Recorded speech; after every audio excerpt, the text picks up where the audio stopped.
T20 உலகக்கோப்பை இந்திய அணியின் பிளேயிங் 11 இதுதான். முக்கிய வீரருக்கு இடமில்லை. இந்த ஆண்டு பிப்ரவரி மாதம் T20 உலகக்கோப்பை நடைபெறவுள்ளது. இந்தியா மற்றும் இலங்கையில் நடைபெற இருக்கும் இந்த தொடரில் மொத்தமாக 20 அணிகள் பங்கேற்கிறார்கள். மொத்தம் 4 குரூப்புகளாக பிரிக்கப்பட்டுள்ளது. ஏ குரூப்பில் Namibia, Netherlands, America, Pakistan, India ஆகிய அணிகள் இடம்பெற்றுள்ளன.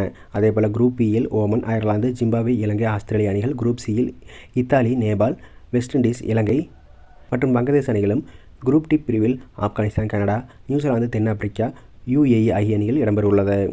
இந்த சூழலில் அனைத்து அணிகளும் அடுத்த மாதம் இந்தியா வர இருக்கிறது. மேலும் அத்தொடருக்கான கடுமையான பயிற்சியில் ஈடுபட்டு வருகிறார்கள். இந்திய அணியில் பொறுத்தவரை கடந்த 2024ஆம் ஆண்டு நடைபெற்ற உலகக்கோப்பையை வென்றதை தக்க வைத்துக் கொள்ள வேண்டும் என்ற நோக்குடன் களமிறங்க உள்ளது. ஆனால் மற்ற அணிகள் இந்த தொடரை அவ்வளவு எளிதில் விடுவதாகவும் தெரியவில்லை. பெரிய அணிகளான ஆஸ்திரேலியா, தென்னாப்பிரிக்கா, நியூசிலாந்து ஆகிய அணிகள் கடும் போட்டியை கொடுக்கும். இதுவரை இந்த தொடருக்கான அணியை India, Australia, Zimbabwe, Oman, Namibia, வங்கதேசம், நேபாள், தென்னாப்பிரிக்கா, நியூசிலாந்து, ஆப்கானிஸ்தான் ஆகிய 10 அணிகள் அறிவித்துள்ளது. மீதமுள்ள அணிகள் வரும் நாட்களில் தங்களின் அணிகளை அறிவிக்கும். இந்திய அணி கடந்த T20 உலகக்கோப்பையில் ரோஹித் சர்மா தலைமையில் களமிறங்கிய நிலையில் இம்முறை சூரியகுமார் யாதவ் கேப்டன்சில் களமிறங்குகிறது. T20 உலகக்கோப்பை நெருங்கி வருவதால் ரசிகர்களிடையே அந்த தொடருக்கான ஆர்வம் நாளுக்கு நாள் அதிகரித்து வருகிறது.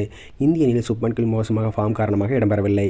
இந்த நிலையில் ரசிகர் பலரும் இந்திய அணியின் பிளேயிங் 11 என்னவாக இருக்கும் என்பது குறித்து கருத்து பகிர்ந்து வருகிறார்கள். இந்த நிலையில் இந்திய அணியின் முன்னாள் வீரர் அஜிங்கய்யா ரஹானேயில் T20 உலகக்கோப்பைக்கான இந்திய அணி எப்படி இருக்கும் என்பது குறித்து அவர் பேசியிருக்கிறார். இது தொடர்பாக பேசிய அவர், இந்திய T20 உலகக்கோப்பையின் அனைத்து போட்டிகளையும் சுழற்பந்து வீச்சாளர் வருண் சக்கரவர்த்தி விளையாட வேண்டும். அவர்தான் திருப்பு முனையாக இருப்பார். மற்றொரு வீரரான குல்தீப் யாதவ் எல்லா போட்டிகளையும் விளையாடுவது என்பது கடினமே.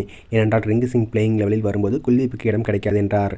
T20 உலகக்கோப்பைக்கான உத்தேச அணி: Abhishek Sharma, Sanju Samson wicket keeper, Tilak Varma, Suryakumar Yadav captain, Hardik Pandya, Axar Patel, Shivam Dube, Rinku Singh, Varun Chakravarthy, Hardeep Singh, Jasprit Bumrah.